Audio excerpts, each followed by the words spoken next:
Good morning mga day, this is Basu, Danyang Vlogger, a day in my life as a content creator at age of 13. Kaya naman mapapasabi ka na lang talaga dito ng ay for the go!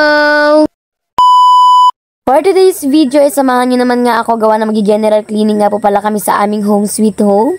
Hala, sana all. Di ba talaga yung home may pagka-sweet kayo? Alis na nga kami sa mga oras na yan, magtatanghali na nga sa mga oras na yan, pero kailangan na talaga namin pumunta baka kasi abutin na naman kami ng hapon. Na talaga yung tipong nagmamadali na nga kayo makaalis tapos bigla nyo ba maiiwan yung susi ng motor, kailangan pa talagang bumalik. Diba? Kung kailan naman nagmamadali, saka naman napakaraming naiiwan. Bahay kasi namin sa Moko, hindi na nga talaga namin nililinis at napakatagal na nga talaga nung last na linis namin, kaya naman naisipan namin mag-general cleaning ngayon. Wala rin naman kaming gagawin sa bahay kundi mag-cellphone. Si mama para marami pala lagi ang gagawin, pero talaga naman kailangan talaga pagdaanan ng oras ang paglilinis dito sa aming home sweet home gawa ng super kalat na be. Kaya na nga talaga namang super kalat na nga ng bahay namin, kaya naman naisipan namin na general cleaning na to. Uy, buti pa ako naiisip ko yun. Kayo kaya naisipan nyo ba maglinis? Hindi, ito na din talaga yung say na maglinis ka na din ng kwarto nyo. Baka kasi puro basura na talaga yung bahay nyo dyan. Siyempre, pinuyod ko na muna dyan yung buhok ko para naman talaga habang nagwawalis nga ako, hindi nga talaga to sa gabal. Parang alam mo na super dumi na talaga gawa na napaka-alikabok nga. Kaya naman nilis ko na muna dyan yung mga nakalagay dito sa may side namin gawa na bumamap nga po pala ako dyan. Uy, parang nakaka-excite naman maglinis kahit na nakakapagod talaga. Mga damit nga po pala nasa supayan talaga namang sa akin nga po pala nilawas namin lahat gawa na namimili nga kami kung ano nga ba talaga ang pwede ko pang maisuot tapos hindi na. Kaso nga sa tuwing namimili nga kami ng mga gamit, hindi na talaga kami nakakapag-ayos ng mga gamit dyan gawa na lagi talaga kami nagmamadali. Feeling nga namin itong araw na talaga itong binigay ni Lord na time para nga maglinis kami dito gawa ng baka tirahan na to ng ahas.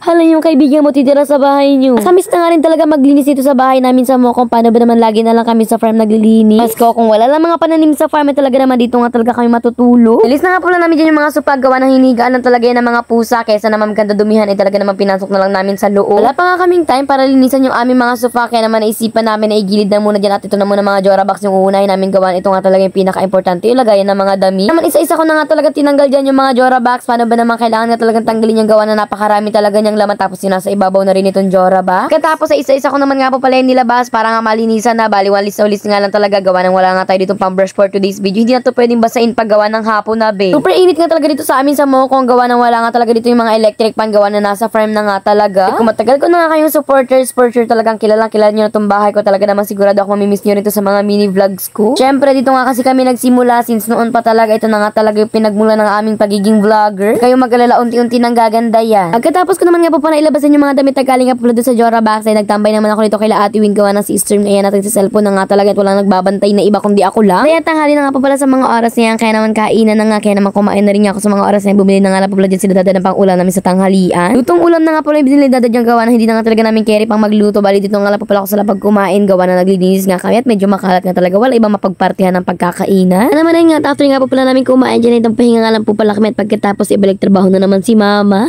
Ay ako rin pala, hindi lang si mama. Titiklop na nga po pala kami dyan ni mama na damit, pero si mama napakarami ng tinitiklop. Habang ako isa pa rin talaga yung tinitiklop ko, hindi pa rin matapos-tapos. Gaano nga kabilis si mama gumalaw, ganoon naman nga talaga ako kabagal, Diyos ko. O diba, malinis na nga ang ating bahay kahit papano, hindi na nga siya katulad ng dati na super dumi talaga. Pangayan yung final na linis, pero pag may time kami, babalik ulit kami dito para maglinis ulit gawa na hindi na nga talaga kinikeret. Hapon na naman nga at kailangan na nga talaga naming umuwi. Pero okay lang yan, paglalaanan pa din namin to ng oras para lang talaga malinisan. Pagkatapos naman nga po pala namin maglinis siya, pumunta naman nga po pala kami dada sa baso. Pero bago nga kami pumunta sa baso, tignan nyo naman si Easter, may talaga namang for the kalat naman talaga kahit nakakalinis pa lang namin, Diyos ko. Papagupit na nga si Kuya Moon tsaka si Baby Sir for today's video gawa na super haba na nga talaga ng kanilang mga buhok, kaya naman ayun nga on the way na nga talaga kami sa crossing sa mga oras na yan. Sabado pa nga ito, kaya naman ayun nga talaga naman pinagupitan namin dyan sila Kuya Moon gawa na may pasok na naman nga talaga sa Lunes. Sir na muna yung unang gugupitan dyan, o diba napakahirapan naman itong gupitan gawa na napakalikot nga, super haba din naman ang buhok niya dahil. Diba hindi nyo carry, si Nemi Calvo na nga ang Easter na ito, hindi nga ako nasasanay sa mukha niya pero okay lang, cute pa rin naman talaga siya.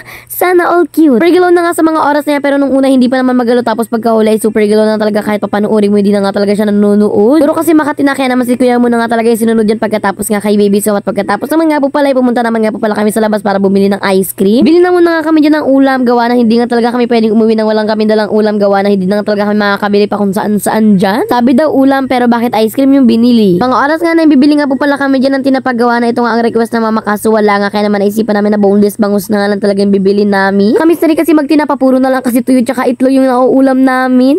Char! Bibe, ang OA. Bumili na rin nga po pala kami dyan ng burger dito sa Frank's. O, diba? It's a Frank's. Char. Sige, ang corny talaga ng joke mo. Ang makabili na nga po pala kami dyan ng Frank's ay umalis na rin nga po pala kami at pagdating ko naman nga po pala sa mall kung ibinigay ko na kay Ate Win yung para sa kanila nila mami siya. At na-order nga na buy one take one yung binili ko dyan gawa na marami nga talaga kami dito sa Mokong kaya naman lahat ko na nga talaga ito bibigyan gawa na hindi naman pwede ako lang yung kakain mga Zay. Diba grabe naman ang first na may pamerienda parang gusto ko na lang talaga araw-araw maglinis sa Mokong para lagi akong kumakain ng burger. Char! Yun nga po pala for today's video. Muna rin nga po pala kayo pagkatapos kong kumain. Yun lang sa lahat ba and God bless. Thanks for watching. Mwah!